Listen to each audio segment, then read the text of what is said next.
Good afternoon friends, আজকে তোমাদের সাথে শেয়ার করব চিকেন ভর্তা। প্রথমে চিকেনটাকে ভালো করে নুন ছাড়াই সেদ্ধ করে রেখেছিলাম এবং শ্রেডেড করে রেখেছি, আর চিকেন স্টকটাকেও রেখে দিয়েছিলাম। তারপরে কড়াইতে তেল দিয়ে, আমি সাদা তেলে করছি, তাতে দুটো বড় সাইজের পেঁয়াজ আমি পেস্ট করেছি, সেটা দিয়ে ভালো করে কষিয়ে নেব। এটা কিছুটা কাঁচা গন্ধ যাওয়ার পর আমি দুটো ছোট সাইজের টমেটো আমি পেস্ট করে রেখেছিলাম, আর সে আদা রসুন পেস্ট সহ, সেইটা আমি এর মধ্যে দিয়ে দিলাম। এবার গুঁড়ো মশলা দেবো, ধনে, জিরে, শুকনো লঙ্কা গুঁড়ো, কাশ্মীর লঙ্কা গুঁড়ো, হলুদ গুঁড়ো দিয়ে দেবো।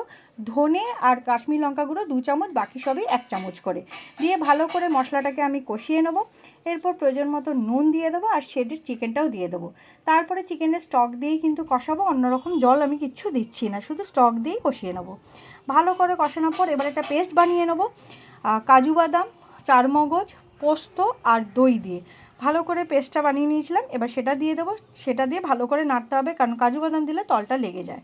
এবার আমি কষিয়ে যেরকম গ্রেভি নেবো সেইভাবে রাখবো। এরপরে দিয়ে দিলাম গরম মশলা গুঁড়ো, ভালো করে কষিয়ে নেবো। এর মধ্যে আপনারা কিন্তু ধনেপাতা কুচিও দিতে পারেন। আর দুটো ডিম আমি সেদ্ধ করে রেখেছিলাম, সেই ডিমটাকে আমি কুচিয়ে নিয়েছি, সেটাও দিয়ে দেবো। খেতে কিন্তু অসাধারণ লাগে, রুটি, পরোটা, ভাত, পোলাও সব কিছুর সাথে। তৈরি হয়ে গেল চিকেন ভর্তা। আজকের মতন টাটা।